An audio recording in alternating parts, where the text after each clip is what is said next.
What's going on, everybody? John with ACTION-FLIX.com coming back at you for this week's episode of the Action Fix podcast. And today we are doing a dual combination. We're doing the weekly intel and trailer talk as we have action cinema news to chat about as we normally do, as well as a few trailers. Nothing like massively like, Deadpool and Wolverine,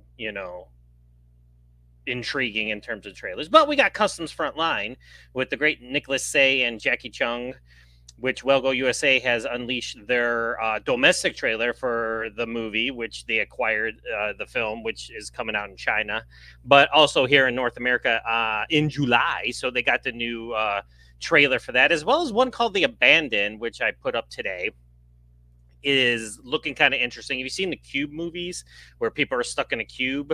It's got that kind of vibe going for it. So yeah, so we got a few things to talk about here. Again, I had the day off today, so I figured I would just, go live, talk action, have a fun time. We are live on my YouTube channel, Facebook, as well as X or Twitter. But before we officially get started, I have to do my pre-viz, my let's get it started. We got to jock up with Schwarzenegger.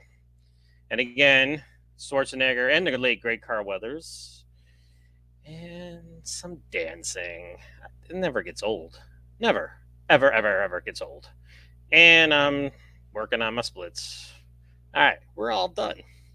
Good night, everybody. No, I'm just kidding. All right, so if you guys are tuning in, make sure you shoot me some comments, if you will. If you want to chat, if you want to talk, if you want to, comment on what I'm bringing up in general.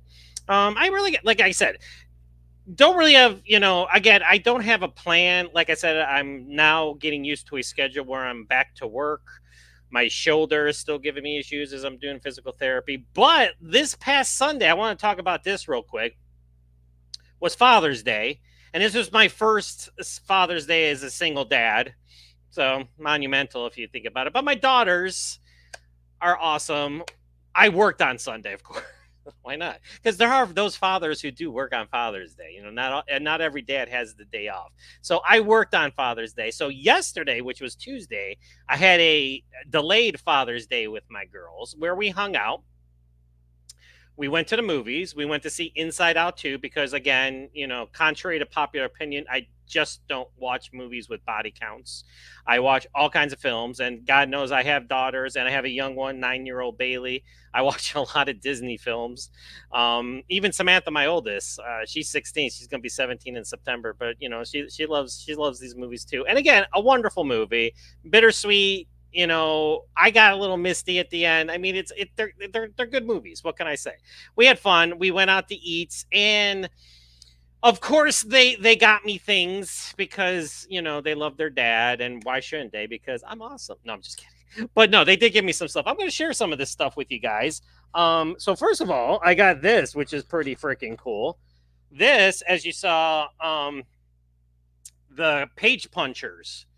I got the G.I. Joe one. I got Duke and Snake Eyes, the little figurines, as well as 2 comic books. I have not opened this up yet. Nope, not yet. I don't know if I want to. It's so pretty looking. But I mean, it's very nice. It's very nice. So yeah, so I got that as well as, hang on. My daughter Bailey, she knows me so well. Raphael, she got me Raphael, the figure Raphael with the mean look on his face. I asked her, Bailey, why did you pick Raphael? Because there's 4 Ninja Turtles. And she's like, well, because he wears red, and red's your favorite color. I was like, hey, look at you. And then this was pretty cool. The Last Action Heroes, the book by Nick DeSemlin, which he talks about the great 80s and 90s and Sylvester Stallone and Arnold Schwarzenegger, Jean-Claude Van Damme, Steven Seagal. So again, can't wait to read this one. So yeah, so I can't say enough about my daughters. They know me too well. And Samantha even said that there's more coming, but it was delayed. So I was like, yay. I'm like, listen, and I said to my daughter Samantha, I said, listen, hanging out with you guys is the greatest Father's Day present ever. It's all I could ever want. I mean, you guys didn't have to give me anything, I just wanted to hang out with you guys, spend the day, and just have fun and laugh and, And being a single dad now, I got a lot of, I got a lot of stuff going on. So yeah. So oh, Wolverine says Raph is the best turtle. I'm actually Leonardo. I'm because I love the katanas. I do. I love the katanas. Love them. But Raphael, he's right up there too. I love Raphael because he's got attitude, and who doesn't love a Ninja Turtle with attitude? So there you go. All right, so let's bring up my wonderful ACTION-FLIX.com. Again, I gotta. There it is. There I am. I'll take myself off the screen here for a little bit. Oh yeah, so basically I got my review of Agent Recon up today. So if you guys were able to see it, oh, and of course I got my exclusive interviews with the Beastmaster himself, Marc Singer, as well as wait for it, Derek Ting, the writer, director, and star of Agent Recon. So those are up now on my YouTube channel as well as the website. So yeah, and of course we got the Customs Frontline trailer, which we're going to take a peek at. We're going to watch it, and of course the Abandoned, which is looking really, really cool. It's a psychological warfare type movie where this soldier gets trapped in a cube, and he's got to fight for his life. So that's pretty cool. But let's get it started. Let's talk about Mr. Norris, yes, who came out of retirement for Agent Recon, as I choke. I always choke when I go online. I don't understand it. Why is it? I don't know. But anyways, okay. So I put up my review for Agent Recon. So let me talk about a few things with Agent Recon. Okay, so first of all, this is actually the third movie in a franchise that Mr. Ting has going. The first one being Agent Intelligence, and then the next one being Agent Revelation. It's kind of cool because it builds off of those movies, and each one has gotten bigger. So the first one, Derek Ting, it's only like an hour and 15, 20 minutes long. But it's got a really good last 20 minutes, some good stunts and stuff like that. And it really starts building, the franchise. And Agent Revelation ups the ante, ups the action, ups, the martial arts. As we all know, Derek Ting is a martial artist himself. So he does his fighting and everything, which, I didn't get a chance to talk to him a lot about, but hopefully in the future, I'll be able to talk to him a little bit more about. He does Tang Sudo, and he gets to throw that out there. Yeah, so yeah, that's why I say has cube. Yeah, the bandit looks weird. I mean, it's one of those types of movies. I mean, what are you gonna say? I mean, it looks weird, but I mean, I'm gonna check it out. So yeah, so Agent Recon. So it's an independent action movie. So it's rough around the edges. Let's just okay. So it's like this isn't MCU type money going. Derek Ting is an independent filmmaker. He loves movies. He loves action movies. And if you watched my interview at the beginning, he said we could be friends because as soon as I popped up on the screen, he saw my poster of Mr. Schwarzenegger. There he is. And of course, he saw my GI Joes in the background. He says we can be friends. I'm like, well, of course. So, yeah. So we got to talk about the movie, and of course, Marc Singer, who was on my bucket list of interviews. Oh my God, it was, if you watch that interview, it's just me geeking out talking to Marc Singer because I've watched Marc Singer since the Beastmaster, for God's sakes. I mean, it was the Beastmaster, and of course it was Mike Donovan on V the Final Battle, V the series, which I put right up there with Star Wars. Oh my God, it's awesome. Like I said, I love his character, and I told him, I got to tell him that I thought his Mike Donovan was the Han Solo of the 80s. Now, of course, Han Solo was in the 80s. I mean, Harrison Ford did do Han Solo in 80 with Empire Strikes Back, and then 83 with Return of the Jedi. But after that, Mike Donovan took over because Han Solo took a vacation until he came back in The Force Awakens, as we all know. All right, so what did I think of Agent Recon? Now, as I looked around on social media, of course, I saw the normal bashing of the movie. Everybody's like, oh, this, that, of course. Yeah, again, if you watch the trailer and you've seen the other two movies, you pretty much know what you're getting into.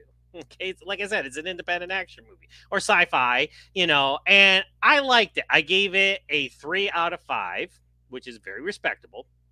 And I said it scratches the genre itch. Now, here's the thing. Okay, Now, don't expect the raid, John Wick, that's what happens a lot of times with these movies. Mainstream audiences, they're not familiar with independent action cinema as we all are. They check these movies out and they're like, this movie sucks, because they don't have big budgets, okay, which is not a bad thing. And like I said, I put in my review that Derek Ting does the best with what he has, and and this one's bigger and badder than the other two. And he put Marc Singer and Chuck Norris in it. And Marc Singer and Chuck Norris do Marc Singer and Chuck Norris things in it. So I was a happy camper. The finale is phenomenal. I mean, listen, Chuck Norris is 84 years old. Now, if I could be in half a shape as Mr. Norris is at 84, I will be happy, because right now I'm not doing too good, like with my shoulders and everything. This man is like, he's born again. I mean, he's just, listen, he's 84. And okay, don't expect Force Vengeance Chuck Norris or the Delta Force Chuck Norris or Invasion USA Chuck Norris. He's 84, but he's still listen. And Derek Ting said in the interview, he was not, because here's the thing. I was like, how did you get Chuck Norris to come out of retirement for this movie? And he's like, I sent them the script. Him and his wife read the script, and Chuck loved it. There's some stills from it. There's Derek Ting, Marc Singer, Derek Ting again taking aim. I'll give you some more stills. There's Chuck Norris at the end doing Chuck Norris things. He's got his MP5s, walk around shooting aliens. There's Marc Singer again, and there's Derek Ting. They're doing Derek Ting things. And then here we go. Here's some good ones. This is Chuck, delivering a karate chop. And then we got him standing in front of the American flag. And then we got him with the minigun. So I'll talk a little bit more of that later. So I talked to Derek and I asked him, how'd you get Chuck involved? And here he read the script and loved it and wanted to do it. I was like, and Marc Singer is a friend of his, he said. I was like, wow, okay. Well, I wish Marc Singer was a friend of mine. I mean, it's like, but that's cool. So he got Chuck, because we all know he was in the Expendables 2, and a lot was built about him being in the Expendables 2. And then when you saw the Expendables 2, it was Chuck, blowing and shooting people off camera, and then he comes walking in, to the Sergio Leone music, and then he talks to Stallone for a couple minutes, and then he disappears, and at the end he shows up a little bit and shoots a couple people for 2 seconds, and that was it. So it was a missed opportunity. I'm not gonna lie, it was you put Chuck Norris in, and then you have him like shoot a couple guys, and that's it. But listen, if you want to see Chuck Norris again do Chuck Norris things, he does. And Derek Ting says, I was not going to put him in this movie and not have him do anything. So the last part of the movie, the finale, is Derek Ting, which I asked him again, how was it to run around at the end with Chuck Norris? He's, because Derek Ting not only stars in the movie, he wrote it, directed it, put the financing together, probably did craft services for everybody. He's one of those guys that pretty much puts it all together. And he said it was a pinch me moment. I'm like, I bet it was. So Chuck is blazing away with MP5s, and then I go, here's I told Derek flat out, I go, this is what I loved. You not only did you put Chuck Norris at the 84 years young into the movie, but you gave him a minigun. And Chuck mows him down with a minigun. I mean, how can you not love this? I mean, it's not the greatest movie. It's got flaws, it's independent, it's got, but I liked it, and I like the franchise. I like what he's doing with it. I like the sci-fi alien conspiracy thing, which he's into. And spoiler alert, I mean, of course, you haven't seen it yet because it doesn't come out till Friday, but it's left open again. So I'm interested to see where it goes from here. Will he put other people in the movie? Will he recruit other icons, to be in it? Or will he get Norris to be in it again? Well, we'll see. Anyway. But because I can't really say a lot about it, except at the end, Chuck Norris is, dishing out the Chuck Norris-ish action, and so I gave it a 3 out of 5, and I enjoyed it. I mean, I did. I mean, and Marc Singer. Here's the thing: Marc Singer's character, Colonel Green. I told Marc Singer when I was interviewing him that Colonel Green could be an extension of Mike Donovan. If he was older and he entered the military, and he agreed with me, which was awesome. But the story really revolves around Mark Singer's character. Now, Chuck Norris is an AI. This isn't a spoiler alert because it's in the trailer. He's an AI entity, and I explain it in the review as well. And it's an extension to Michael Dorn, who's from Star Trek, was in the second one, but his character died. But he lives on through the intelligence that's put on a chip that's put into the body, the entity of Chuck Norris. And so it was kind of cool to see Chuck Norris play out a character, because Chuck Norris has only played ass kicking humans in his career, but now he's an android, he's a cyborg type of things, which was kind of cool. So I enjoyed it. So you know what? If you don't, then sue me. And again, I'm reading around other people that have seen it, and stuff like that. And like one guy was like, "I tried to like it." I'm like, "Well, okay, that's fair." I'm like, "If you didn't like it, you didn't like it." I'm like, I'm not here to like force people to like movies, but I'm just saying, read my review, and because I back it up. I back up why I liked it and why I gave it a 3 out of 5 stars and why I think you will like it. If you don't like it, then opinions are like a-holes. Everybody's got one, so it's like, that's why I hate doing reviews in the first place, is because I don't read other people's reviews, because my opinion is the only one that matters to me. So it should be the same thing for you guys. So but thank you for reading my reviews, and a lot of people love to read my reviews, as I've heard over the years, because they find me as a source of info for movies when they come out and stuff like that. And I love it when I actually put a review out for a movie that's not released yet, because 9 times out of 10 my reviews come late because I'm not able to see them in time, or like, God forbid, if it's a movie that comes out in the theater, I wasn't sure if I was going to see Bad Boys Ride or Die in time, but I did, and I got that out on the weekend. So I gave it a 3 out of 5. What are you going to do? It is what it is. So like I said, it's independent. It's low budget. And I don't want to say low. I hate saying that, because there's a stigmatism about it. Like if you say low budget, because it makes it sound like it's a bad thing. It's not. I mean, it's like the money is the money. It's whatever money you have, because there's millions and millions of filmmakers out there that have like $10 and create something spectacular with it. And I think Derek Ting, for what he did, and if he sees this, Derek, again, I didn't lie when I told you I liked the movie, and I gave it a good review. So that's all I got to say about that. All right, we got a couple more comments. Mr. Wolverine is joining us today. Thank you, Mr. Wolverine. I watched a flick called American Fighter the other day. It was a pretty good. It had Never Back Down vibes. Yes, American Fighter. I had seen that, and I think I did a review for it. That was pretty solid. And then he also says, I was surprised to find out it was a sequel when I checked. Yep, it is a sequel. Yep, to American Wrestler. Yeah, which was, it's a totally different film than the first one. The first one was kind of like an inspirational type, wrestling movie, and then the second one's like a fight movie. Like he gets into mixed martial arts and everything. So it's been a while since I've seen a movie sequel that wasn't dependent on seeing the previous film. So again, this goes back to Age of Recon. It can be a standalone film just like anything else. Because here's why.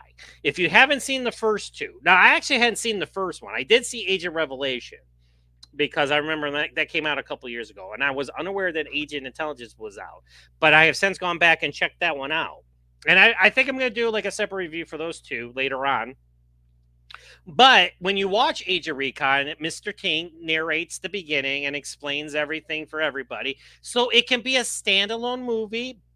But if you've seen the other two movies, there's characters from the second one that appear in this one. So if you've seen the second movie, Age of Revelation, then you'll know who these people are. If you haven't seen Age of Revelation, then these people are still in the movie, but it's not like it's going to ruin your watching of it, because all is explained, and what has happened and everything. So it can either be a standalone movie, or you can check out the other two before you watch it. And they're both on Vudu, by the way. And actually, I just looked, Agent Intelligence is like $3.99 on Vudu.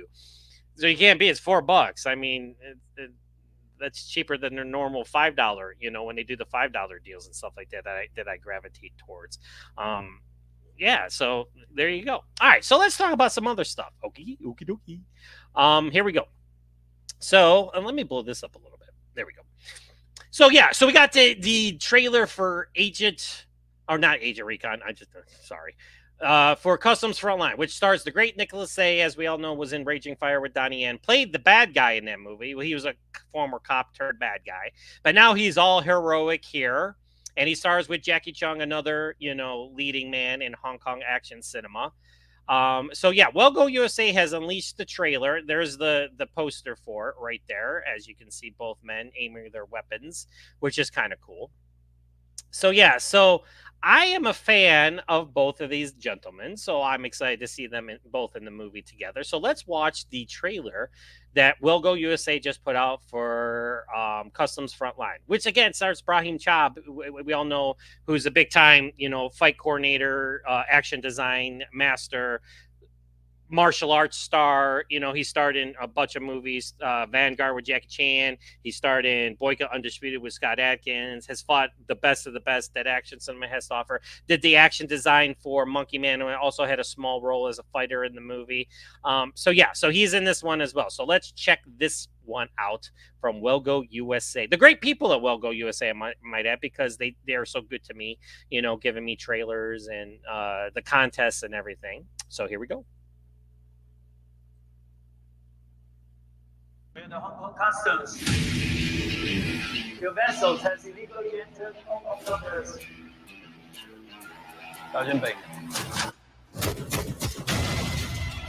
Good way to start the trailer. 而家走私軍火真係無法無天啊！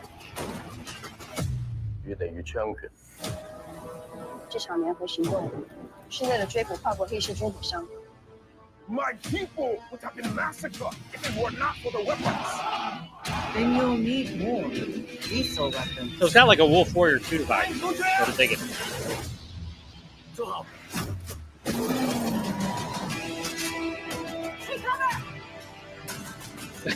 Like it's just like relentless gunfire 所以香港作為軍火走私嘅中轉站。 and martial arts action and more relentless gunfire. 香港係高上城。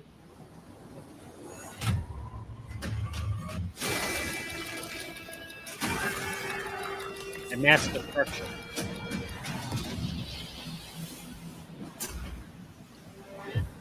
July 19th in select theaters. Yeah, so they're releasing this. Well Go USA is releasing it in theaters on July 19th. And of course, what that means is I will have to wait to see it unless I get a screener because it won't get it. I mean, I live in Panama City now, so I live in a better place than I was before. But I mean, I got Land of Bad, at one of my local theaters, which was pretty cool because that had a limited theatrical run. So yeah, July 19th they're releasing it. So hopefully I'll be able to check that out because again the trailer looks awesome. Nicholas, and Jackie are running around shooting guns, and you got the slow motion martial arts stuff happening. Not as much martial arts in the trailer, but it's in there, so that's a good thing. And like I said, it's got kind of like that Wolf Warrior 2 vibe, because we all know like that was taking place, in with foreign perpetrators, if you will. So yeah, so pretty cool. You can't beat it. Love it. Herman Yao directed it. The great Herman Yao. Sorry. Yeah. So again, super excited for that one. And Nicholas is one of those versatile actors. Like I said, Nicholas Say, he plays bad guys, good guys. Like I said, Raging Fire was such a great movie. One of the best movies of the year when it came out with Donnie Yen. Him and Nicholas had a great fight at the end, and they just sold the whole movie. So it's great to see him here in heroic action form and doing it up, and it just looks sweet. So it's like Hong Kong action cinema is still where it's at. Like a lot of people said that it's lost its luster since the 90s and the 80s and the 90s and stuff like that, but I still think they're cranking out some pretty good stuff. Now, of course, we have Indonesia, Korea's been killing it, so Asia is like really putting out some good action movies, from all parts of Asia. So again, I think Hong Kong and China is still the ones to beat. And actually, I'm working on an article right now for Date Lam. Date Lam's another Hong Kong or China filmmaker. He did Operation Mekong as well as Operation Red Sea, which are two spectacular military action movies. if you're an action fan, I'm pretty sure you've seen both of them. If you haven't, well, then fix that problem and watch them both. They're both great movies in terms of military action. Although Operation Mekong, there's one aspect of it I freaking hate it. But if you haven't seen it, I'm not going to spoil it for you. But Operation Red Sea is like Mekong was great, but Red Sea was just like, it just went way over the top of Mekong. And now we have Operation Leviathan, which I have not put the trailer out yet. My friends at Asian Film Fans have done a trailer for it, so I'm going to share that as soon as I get off, and then you'll see it on ACTION-FLIX.com. But he's back with Operation Leviathan, another military actioner, which looks just as kick-ass as the other two. And we have submarines this time, so it's we got. How can you beat it? You got military action, and now you got submarines. So there's that also. All right, so before we get to the Abandon, we got Wolverine has another comment. He says, is Netflix ever going to release the Gareth Evans Tom Hardy Havoc flick? Geez, it's been done for ages. If they're not going to release it, then set it off to a different studio. Exactly. Yeah, that movie's, well, a couple things have hindered that. The writer and actor strike kind of like, Gareth Evans, I'm not really sure, like, he says, they're still working on it and polishing it and stuff like that. And actually, JoeBlow.com just did an article last week about it, and they talked about that same very thing. But I did not get a chance to share any of that. But yeah, Havoc is a Tom Hardy crime thriller, made by the same guy who's done the Raid movies, so that bodes well for action fans. But the movie's been done for like 2 years, and it's sitting on the shelf, and everybody's just like, released the damn movie already. But yeah, I feel your pain. It's like some of these independent action movies. Like I talk about them for so long, and sometimes it seems like 2 or 3 years goes by, and it's like, where is it? Like Hounds of War. The Isaac Florentine is back with Frank Grillo in Hounds of War, a military actioner. And that I'm still waiting for that one. We got Werewolves with Frank Grillo, which was recently called Year 2, but now that's coming on December. But so now, can we get some info on Hounds of War, because I really want to see that movie as well. But I feel your pain, Wolverine. I do. I really, really do. So let's talk about the next one. So we got The Abandon with let me see this gentleman's name. Just hang on 1 second here. Rosenthal. Okay, so yeah, Jonathan Rosenthal, who is best known for 2020's Alone. He stars in the movie, and he also executive produced it. The film won Best Picture and Best Actor for him at 2022's LA Indie Film Fest, and also took home the Best Science Fiction Picture Trophy at the 2022 Montreal Independent Film Festival. Here's some stills for that. I'm going to pop them up here. There he is right there. It's, he's in the Middle East. He's a soldier. And he gets stuck in a cube. Now, of course, I shared it, and somebody on YouTube was like, "Cube?" ? I'm like, yeah, I know. It's got cube vibes. Hello. I mean, that's okay. Is it? Is it okay? It's like, but it looks interesting. I mean, he gets stuck in this cube, and of course, it's psychological, and then the walls start closing in, and then there's this mysterious woman's voice. He's talking to her on walkie-talkie, and she seems to be in the same situation that he is. Okay. And they're talking to each other, and then she makes the comment towards the end of the trailer. She's like, "What if only one of us is supposed to get out of this?" Type of thing. So it's like, ooh, it's like, what's gonna happen? I don't know. All right, but the synopsis for The Abandoned is: injured U.S. soldier Miles Willis, played by Rosenthal, awakens after witnessing a blinding white light on a battlefield in Iraq to discover he is trapped in a mysterious cube, armed only with his combat gear. His dire situation escalates as the cube begins to change with violent shifts in gravity and the appearance of cryptic writing on the walls. As Miles begins to question his sanity, he finds a lifeline, a voice on the other end of his satellite phone, who claims to be a prisoner in a similar space. As the walls close in, these two strangers must put their heads together if they are to outwit their captors and unlock this deadly puzzle. Yeah, so again, it's got cube vibes to it. If you've seen those movies, there's been a few done with that. I mean, I wouldn't, knock it, because the person made it kind of sound like, like, oh, it's like the cube. I'm like, yeah, okay, good for you. You know it. So let's watch the trailer for it, and let's check it out. It's got military action in it, but, it's getting at least.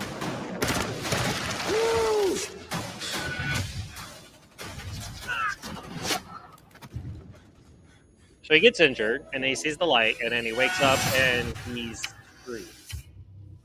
This is Miles Willis. If anybody's listening, please say something. What is this? This is just Hello? Hello? Who's it?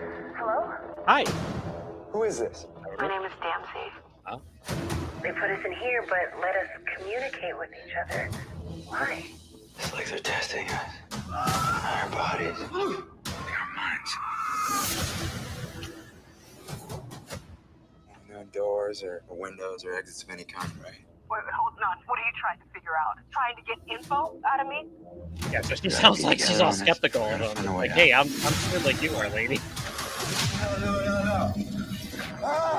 Whoever they are, they want something. Do you know something that I don't? Pattern. Everything has a pattern. Solve this.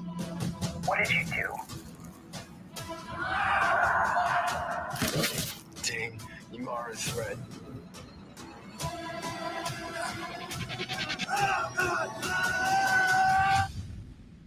What if only one of us is supposed to make it out? I don't know. Sucks to be you. All right, so there you go. All right, so Wolverine has another comment. He says, "I can't help but get the vibe that the event is going to end up with the revelation. It was some sort of twisted military test and not aliens. Hope that won't be the case. Who knows? Gotta go see the movie. But it looks good. I mean, it doesn't look like you're gonna watch it and be like, the movie totally sucked or something. I mean, he looks like he acts the shit out of it. So who knows? Like I said, it came out of nowhere. I didn't know anything about this movie. And then I got sent the PR email yesterday, I believe so. And then I finally was able to put it out today. So there you go. All right, so let's see what else we got going on here. Hey, y'all, Justin Timberlake got a DWI or DUI? I saw mugshots of him today. I'm like, what did he get in trouble for? Oh my God, Justin, really? Come on. Ugh. Good Lord. What are you going to do, right? What are you going to do? Okay, so let's talk about some news, huh? Because I love me some news. Because this is the weekly intel noon, just not trailer talk, people. So we got some G.I. Joe Transformers crossover event movie news. Woohoo! Super excited. Yeah, baby. All right, so let me blow it up here for you. Jurassic World scribe Derek Connolly is enlisted to pen the movie for G.I. Joe and Transformers. No pressure. I put that in the article because if you fuck this movie up, there's going to be a lot of people pissed, because this is going to be like the Holy Bible, putting these two together, because we all know they rocked it in the comic book form. So now it's like, because we all know the Transformers has had more success in theatrical releases than G.I. Joe did. Although I do like the G.I. Joe movies. Sue me. I mean, I do, because there's different versions of G.I. Joe. So, but I mean, that's an argument for another time, and it's too exhausting to get into right now because I'm tired. So Derek Connolly, who penned Jurassic World, has been chosen to write the movie, and I love this picture actually. That's kind of cool. I love how Quick Kick's in the front. It's like, would it be cool if he had both Snake Eyes and Quick Kick? I mean, come on, put him in the movie already. Shipwreck. Yeah, he could be cool. It's like I could see Robert Downey Jr. rocking Shipwreck. So but we all know Chris Hemsworth is in talks to star in it. And, of course, he's probably going to be a G.I. Joe. Of course, what G.I. Joe is he going to be? He's going to be Duke, Hawk, Lieutenant Falcon, maybe. There's all kinds of things. So we all know that this was teased at the end of Transformers Rise of the Beast. Director Stephen Caple Jr. Put it as the stinger scene in the ending of that movie. I love this picture too from one of the comic books. That's kind of cool. Is that's kind of sweet looking. So okay, like we still have some more abandoned comments for Mr. Wolverine. Possible elements kind of story as well. Intrigue. Yes, me too. Me too. Me too. I'm curious of what the title is going to. Yeah, right. And we all know it's not going to be the GI Joe Transformers crossover movie. So it's like, what's it going to be? You know, are they going to like? How are they going to? You know, GI Joe and Transformer. Is it going to be like GI Joe and Transformers? You know, because that's lame. You know, I don't know. Like it'll be interesting. I mean, absolutely. I mean, and also put the quote in he did for THR where he was talking about doing the crossover, and he said I had to talk to all the producers to let them know the vision or direction I was going in. I didn't know all of it at the moment when I had first pitched it or when they first read it, but throughout the process of making this movie, which he's talking about, Rise of the Beast, it started to get deeper and deeper. So I knew a little bit more of the direction I wanted to go in with the Joes, but the studio was on board since the beginning. It just took a while to get all the parties on board and settled. Yeah, so I'm excited for it, but there's a lot of people that are like, you know, freaking out already, and negativity is running rampant because that's what happens in action and sci-fi and fantasy, you know, realm. You know, everybody's, you know, automatically negative. You know, it's basically, you know, guilty until proven innocent when you're talking about action cinema, because everybody's all, you know, like, oh, it's gonna suck. I'm like, oh, you have a crystal ball? You know, that's my favorite comment is like when somebody comment, I share something on my site and they're like, you know, like everybody thinks the new Superman movie is gonna suck. You all know the picture of him putting his boot on. It was just a picture to get fans excited, but everybody made fun of it. I thought it was kind of cool, actually. I thought it was like, you know, hey, Superman puts his boots on one at a time like everybody else. I dug it. I dug the picture. You know, Henry Cavill got screwed, and I've said that a million times in the past, and I'll never get over that. But let's see where they go, you know. But everybody's like, it's gonna suck. It's gonna suck. It's gonna suck. And I'm like, oh god, blessed people. All right, so he says Snake Eyes would be in a would be in a Transformer as it transforms and wouldn't even flinch. Exactly, right? Because he's Snake Eyes. He's just freaking awesome. Transformers and X GI Joe is the most feasible. Yeah, but that's too much like freaking Godzilla and Kong. So I wouldn't go that route. My issue was the sky beam in the back. Yeah, I could see that. I mean, yeah, I mean, but you know, it is what it is. So yeah, so that's pretty much all that we have about that. You know, he's gonna write it. You know, like I said, no pressure.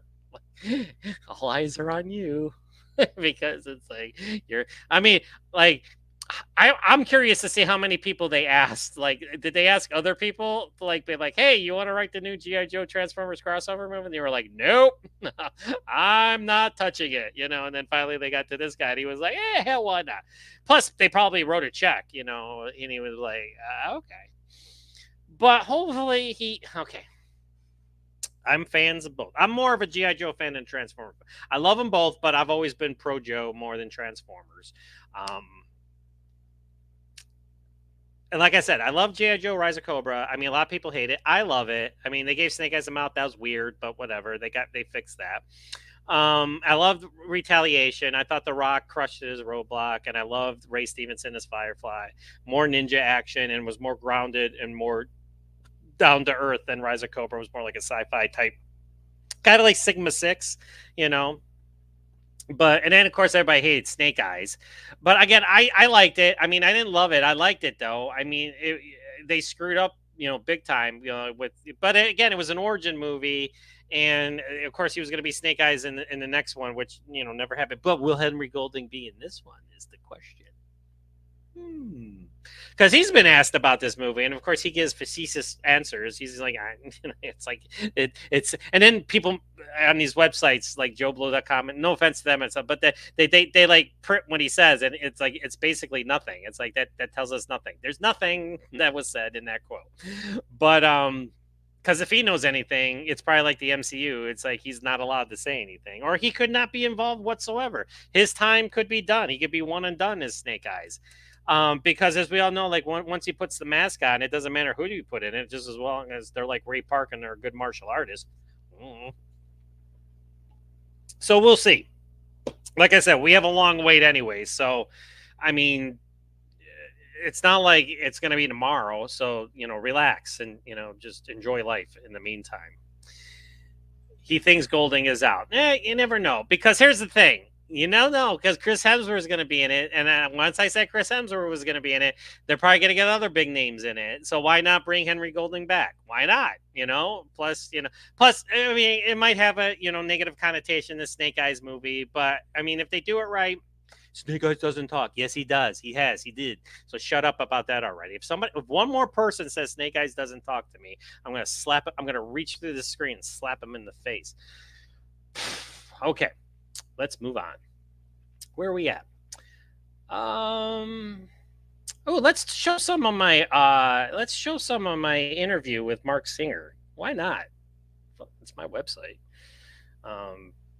So I'm going to show you guys a little snippet of me talking to the great Marc Singer as I gush over the fact that I'm talking to Marc Singer. I did. What can I say? I'm doing a lot more editing with my video, so that's kind of cool. Although recording in progress, I had to the editing. I had to leave it in there and stuff like that. But here's a little snippet of my exclusive interview with the great Marc Singer, Dar the Beastmaster, and Mike Donovan. Cobra has gone down. Oh, here's the trailer for Agent Recon again. We'll watch this again, too. Reinforcements are on their way.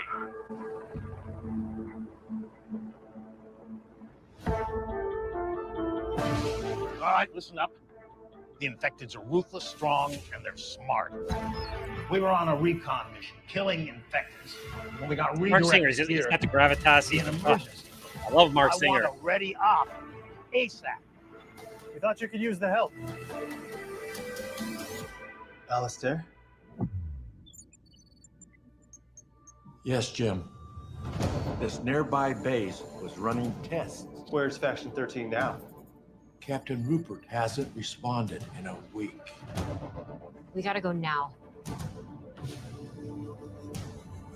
I will protect my I thought they did good with the military tactics. Let's get started. Choreography. We've got a minigun, people. We need a team that knows how to work together. I love that part. That's the cool part where you get the shotgun. Find him, Alistair. That's the plan.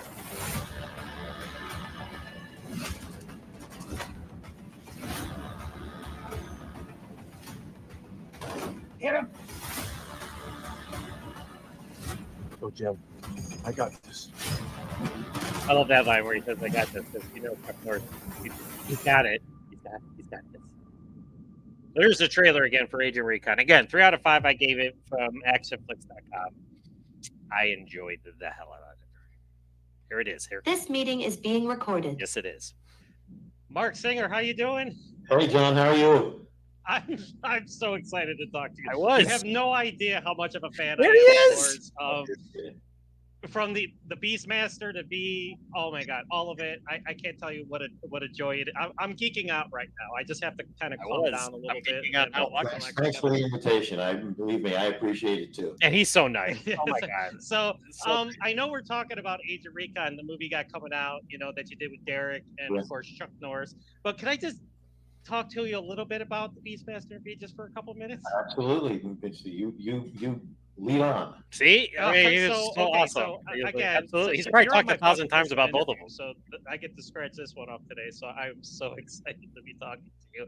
And when when people people watch watch this this video, they're just going to be like, "John, you need to calm down a little bit." But talk about the Beastmaster first. I remember it because that came out when HBO came out in cable, and it was being played all the time. And you, sir, instilled my besides Chuck Norris, because Lone Wolf McQuade was kind of on at the same time. It was Instilled my love of action and fantasy. So talk about doing the Beastmaster and what kind of legacy it has for you up to this day. It's hard to encapsulate something like that had such a powerful influence on my life. First of all, just on the most basic mechanical level, I learned so much about filmmaking from making the Beastmaster. We had John Alcott, the Academy Award-winning cinematographer for Barry Lyndon, as the man who did our lighting for us and set up the shots. and we had a film that was filmed in the coldest winter on record in Los Angeles up to that date. So it presented all sorts of challenges, and everybody on the film was a veteran, except me. I was the guy that was learning the ropes as a film actor in those days. I've been a Shakespearean actor. I'd been on stage for years. I did too. But suddenly I was going on. It wasn't stage. the same So, without somebody else being. Imagine my surprise. One day I was a regular guy walking along the streets, and the next day I was the Beastmaster and running around with tigers. You know, that was a learning curve. But it also taught me something about filmmaking, which is you bring your whole life to it. Because as a martial artist, or a martial arts student anyway at that time, the style of kung fu that I was a practitioner in was tiger and crane, and so I felt a very strong affinity with the tiger. And I know it sounds romantic to say it, but the tiger and I developed a real affinity for each other. Bonded with the tiger. It's awesome. He was the first person I said hello to every morning, and the last guy I said goodnight to every night. And I always treated him with respect. And when we were on camera, it was my intent, and I think I communicated it to him. Again, this could just be fanciful, but I believe it. And I think he picked up on it, which was that when we were on camera together, this was his film, not mine. There you go. So there's a little snippet of my interview with the great Marc Singer. It was only like 12 minutes. Like, I was supposed to be 10 minutes. I think I extended it to like 12 minutes because I get the little, you have 2 minutes left on the bottom of the screen. And I just want to be like, I'm sorry. I was like, I need more time. But, he was so great to talk to. And then, of course, we talked about V. He talked about being Mike Donovan. Again, one of my favorite characters, all-time favorite characters. And, of course, we talked about Agent Recon and him starring with the great Chuck Norris. Who, he knew from circles, they weren't like, he didn't know him, but, he knew, he had met him a couple times, he had said, and, it was cool to, be with him, to actually do a movie, because they do have some scenes together. I mean, it's not a lot, but at the same time, just having the two together is just freaking awesome. Then, of course, I interviewed Derek Ting, the star, writer, director, producer, craft service, everything for it. So I'm going to give you a little snippet of that. I'm going to fast forward a little bit because I don't want to watch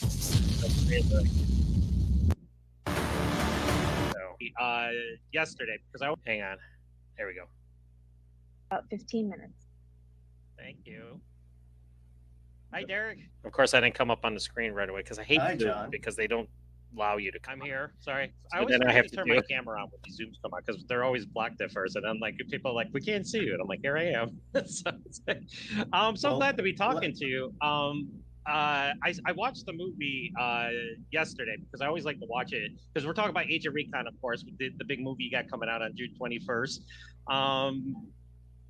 People don't realize this, but actually this is the third movie in a series that you've done. You've done Agent Intelligence, Agent Revelation, and now Agent Recon. So explain to the fans this franchise that you got going on, because actually, like I said, I mean, it's kind of like you can watch it as a standalone too if you think about it, but there are bits and pieces, from the other movies. So talk about the franchise itself and how it started and came about. All right, first of all, I like you already because you got Commando and G.I. Joe yes in the background. So we're friends. There you go. Okay. Yeah, absolutely. Yeah, I always get comments on that. So absolutely. Thank you very much. I let him go. When he's when Schwarzenegger's holding that guy by the leg and he's like, "What did you do with him?" I let him go. Anyway, sorry. Back to the trilogy. No, I would have went on all day. I would have like, hey, I love when people are do commentary for the movie. It makes it even more sweeter. So talk about the franchise. Talk about the movie and how the concept started and how it all came about. Let's get back on track. Go for it. I always, I love action movies, as you can tell. I grew up on them, and I wanted to do. This is my third. Agent Intelligence was my third film. So, and I had Because he had purposely, actually done some drama as a filmmaker, wanted to do a movie about plot, so that was super capitalist. But now he's so getting it's into like the financial thriller. Sorry, And then I wanted to do a character study, which was Always, super capitalist, released by Warner Brothers, and Always released by Paramount. Both small movies. Well, though. let me So go further here.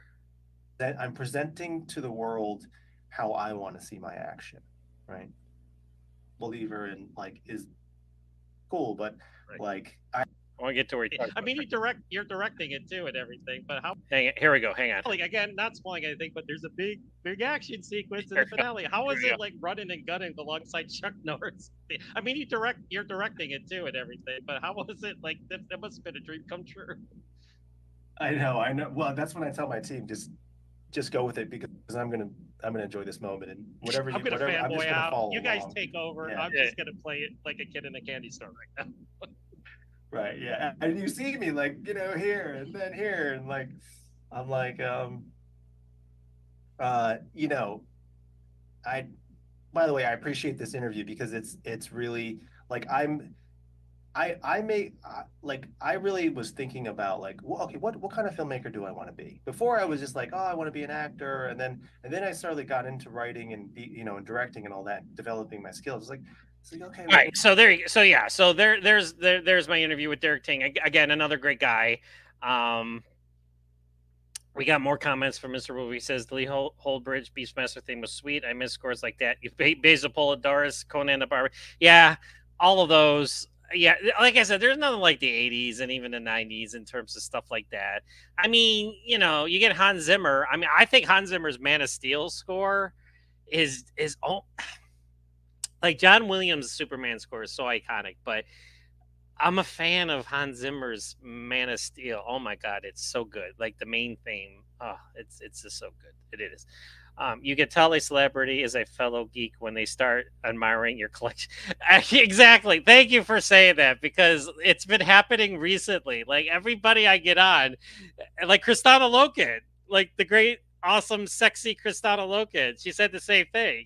She's like, I love you, because we were talking about Terminator, because we all know she was TX in Terminator Rise of the Machines. And she's like, I love your poster of Commando in the background. So everybody always mentions my stuff. And that's why I mean, I love my stuff. I mean, and this is just a little bit of it. I haven't even really set up my apartment, because like I said, I've been here since November, and I haven't really had the heart or desire, but I'm starting to now. As you can see, I flip things around, and right now I just basically have a lot of G.I. Jones. I have a lot of Snake Eyes and Timber is basically what I have right now. But other than that, yeah. So, but yeah, it's like and they say never meet your heroes, because you'll be let down. I, for one, and again, I have to knock on wood, because every single interview I have done for ACTION-FLIX.com, I have enjoyed. I have not had it, because I've heard horror stories. Like my friend Owen Frill from Action Elite has told me some god-awful horror stories that he's had to go through while interviewing some people and stuff like that. I have not had a bad situation. Everybody I've talked to, I mean, there's been levels of, like some people have been kind of, that they were nice, but they were more direct and to the point and stuff like that. Like, but for the most part, I have enjoyed all of my interviews. I've enjoyed meeting everybody and talking to them. And yes, I geek out. I'm sorry. I am a fanboy. I have been enjoying action cinema since I was 6, 7. God knows, Superman, fantasy. I mean, I'm talking to Marc Singer. I'm like, what in the hell's going on right now? Or when I was talking to Dolph Lundgren, what in the hell's going on right now? I'm like, I'm talking like Dolph Lundgren. And then when they say like when they say my name, when they say my name, I just flip out. Like the first time Scott Adkins, I always tell the story, because I'm such a fan of Scott Adkins, and I was doing this website. Of course, I had never interviewed Scott Adkins. Now, since then, I've done it. I've interviewed the man 8 or 9 times, and he's been awesome every single time. Which reminds me, Scott, we're due for another one. It's been a long while. Where was I going with this? Oh yeah. So the first interview I ever did with Scott Adkins was for Accident Man, the first Accident Man. I remember when I got the email from the PR guy. He's like, I love it. He asked me, hey, would you like an interview with Scott Adkins? I was like, would I? Yeah. I'm like, yes, I would like an interview with Scott Adkins. And then, like, and the first time we did an interview, he was somewhere overseas, and we couldn't see each other, but it was audio through Zoom, so I couldn't see him, but I still heard him. But we have since, of course, seen each other. But the first time he's like, "Hello, John," and I'm just like, "Oh my God, Scott Adkins just said my name." That's how I am. I mean, I hope I think it's pretty cool, because like if you don't love this, then why? Because like I said, I don't make a lot of money with this. I wish I did. I wish this was my living. I wish I was able to do this as my job, my career. But right now it's just a hobby where I make, a small amount of money to it. But, I just love it. I mean, and I enjoy the hell out of it. And I love the fact that I'm revered to a point, in the community and in action cinema. I'm just some guy. I did go to school for journalism. But I didn't go to film school or anything, but I've just watched countless hours of movies. So I think I know what I'm talking about when it comes to action cinema.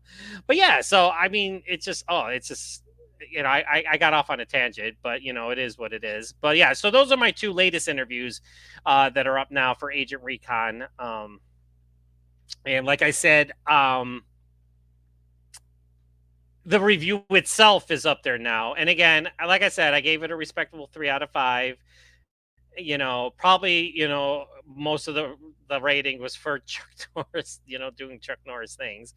So yeah, so let's talk about Blade. Yeah, wow.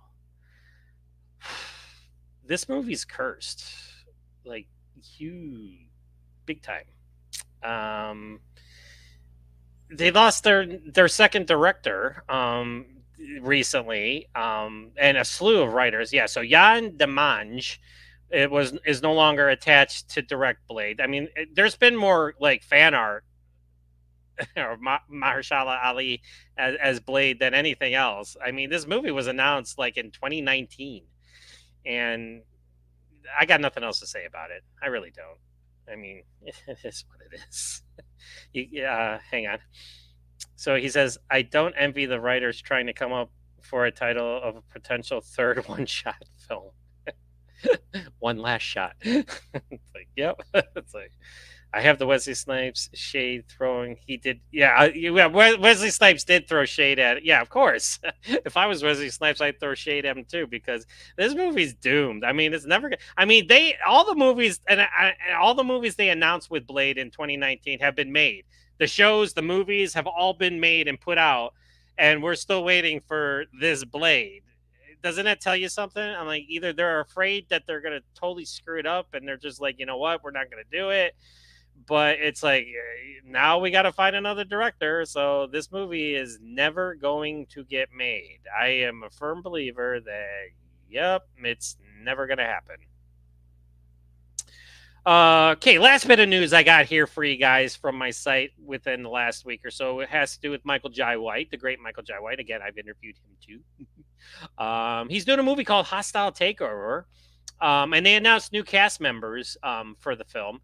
He's also doing a movie with Dolph Lundgren called Fight or Flight. So Hostile Takeover, it's another assassin movie. I know what you're going to say, but it actually sounds kind of cool, actually. I like the premise of Hostile Takeover because it follows Pete, played by White, a professional hitman, as he confronts a group of assassins after suspicions of disloyalty arise from his attendance at Workaholics Anonymous meetings. So it right there, it shows you that there's probably going to be some dark humor in it, so it sounds pretty cool. So we got a lot of good cast members here. So we got Don Oliveri from Yellowstone, Benjamin Arce from The Flash and Nancy Drew, Damon Runyon from Star Trek Discovery, Kyle Bailey from Murdoch Mysteries, Alex Mari from The Adam Project, I'm sorry if I butchered these names, Panovic from War of the Planet of the Apes, and Anna Serum from Saturn Return. So that was they had a bunch of cast members for that movie that he's making, along with Fight or Flight that he's doing with the great Dolph Lundgren. So we got a lot of good, cool Michael Jai White action to look forward to. And his last couple outputs have been pretty good. I mean, you know, again, they're lower budgeted movies, but he's doing what he's doing his thing. And some people have bashed him, but I'm like, yeah, I was fine with him. So yeah, so MCU Blade has had like what 6 different, like 6, 7. I lost count, but yeah, this is the second director. So who knows? All right, so there you go. So that's what I got for today. Oh, look, I'm around an hour. Usually, you know, we go longer. But usually when I'm by myself, it's like I tend to talk less. But yeah, so I got some big things coming up. I got Brent Foster coming back. Yes. So I'm going to be talking with Brent Foster again, the great Brent Foster, who's so awesome to me and the site. We all know that his movie Life After Fighting has come out and has been getting rave reviews from me too. I gave it a 5 out of 5. I gave it a perfect score, and again, my enjoyment factor. And not only did I write a review for it, I did an ACTION-FLIX podcast video review for it because I wanted to put the word out there. But he's been great. He says anytime that I can or I have time, I would love to come back and do your show, and you know, and even not just promote anything. He said he'd come on and just talk action, you know, like, you know, favorite action scenes or actors or stars and stuff like that. But he's coming back on the show within the next few days, and we're going to do a Life After Fighting stream where I'm going to gush over it and I'm going to tell him how freaking awesome it is. He already knows. He's read everything that I that I talked about. But we're also going to do some cool commentary. So I'm going to show snippets of the fight scenes in the finale, which is phenomenal. If you have not seen this movie yet, you got to watch the movie for the finale alone. Oh my God, it's so awesome. But yeah, so I'm going to pick the man's brain and we're going to go through as we're watching the fighting. We're going to talk about we're going to have the man himself, Brent Foster, talk about, you know, what it took to put into the action. So that's another thing. And also, I finally got this, The Last Kumite. I got the Steelbook. Yes, we all know that this is the big homage to 90s direct-to-video tournament fighting movies that Russ W. Clarkson has done. And it has a great bevy of martial arts, including Cynthia Rothrock, Billy Blanks, Kurt McKinney, and Mathis Landwehr, which is a great German martial artist. So this has been out on digital for a while, but I wanted to wait to get, because I wanted the physical copy, and I was so excited because I started working again. I was able to get it because I really wanted to get it. So I'm going to be watching this one within the next week or so, and I'm going to be I think I'm going to do a video review for it because, you know, I think it's going to warrant one talking about it. So yeah, so I got that coming up also. So there we go. So we got a lot of exciting stuff coming up. Got Brent Foster coming back to the ACTION-FLIX podcast. We're going to talk about The Last Kumite here in a week, within a week. And I also ordered The Perfect Weapon. Kino Lorber did the big Perfect Weapon Blu-ray, which has some new special features and stuff like that. So yeah, I got that coming. So again, that's probably my favorite martial arts movie because that's the one that got me into martial arts, and I am a black belt in Kempo that Mr. Speakman does. So when I talk about Perfect Weapon, I really know what I'm talking about. Oh, Wolverine says me too. Yes. I mean, but I'm a fan of course, Best of the Best, Bloodsport, Enter the Dragon, you know, all the ones people always talk about because those, of course, came out first. But ever since The Perfect Weapon came out, that was a movie I saw where I was just like, this is what I want to do. And I actually did it for 25 over plus years. I taught karate and martial arts and everything. So Mr. Speakman was pretty much influential in my life and changed it for the better. So I got that coming too. So I'm going to check that out. And I might do a Blu-ray review of that. You know, because it's got a new interview with Mr. Speakman and some other stuff on it. Because I have it on DVD, but I never got a true bona fide, you know, Blu-ray copy of it. So Kino Lorber has just recently put out their version. So, and if you know, Kino Lorber also did Hard Target, the Van Damme, which is my favorite Jean-Claude Van Damme movie, and of course John Woo directed that one. And then there was a lot of special features on that one too. And I actually did a Blu-ray review on my audio ACTION-FLIX podcast, which is coming back. I have had people ask me about the audio podcast, and yes, it is coming back because I've not done anything since those Michael Jai White reviews I did way back last year. And it's been dormant just because I've moved and then my life happened. And since I've been back, I've been doing the YouTube show. So yeah, I'm going to be doing the audio thing. It's just a question of just making time for it, you know, because it's like I got a lot of stuff going All right, Mr. Wolverine's still commenting. He says, "Yeah, Professor Tor Tanaka made for a great heel and even deadlier odd job." Yep. The late great Professor Tor Tanaka. He was in so many action and martial arts movies. So thank you, Wolverine, for showing up tonight and chatting with me and let me know your views. Always a pleasure to have you, and thank you for your support. I truly appreciate it. And thank you for everybody's support. Like I said, this is my therapy. This gets me through and stuff like that. So we saw Customs Frontline, saw that trailer, The Abandoned, which looks kind of cool.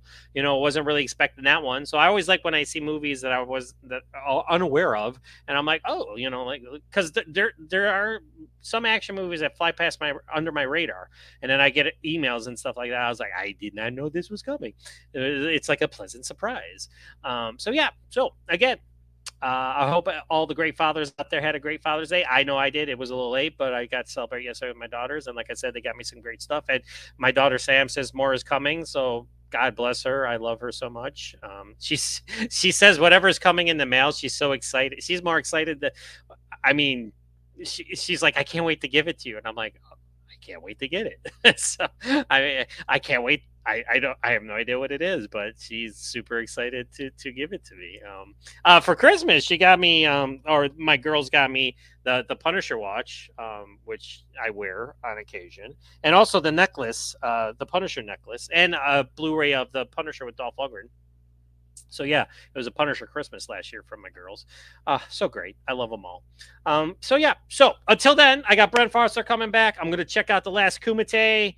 The Perfect Weapon's coming in the mail. Can't wait for that. I got, more interviews are coming in terms of, the PR people reaching out to me, but I'm also trying to reach out to people on social media and get people, on the show. And a lot of people are, I'm excited because people are excited to be interviewed, on the ACTION-FLIX podcast. It's like, I'm like, wow, thanks. So there you go. All right. So, again, if you guys have any comments or, stuff you want to see, let me know. Drop me a line. You know my email. It's on the site, actionflix3625@gmail.com. And we got the Blind War contest going on right now.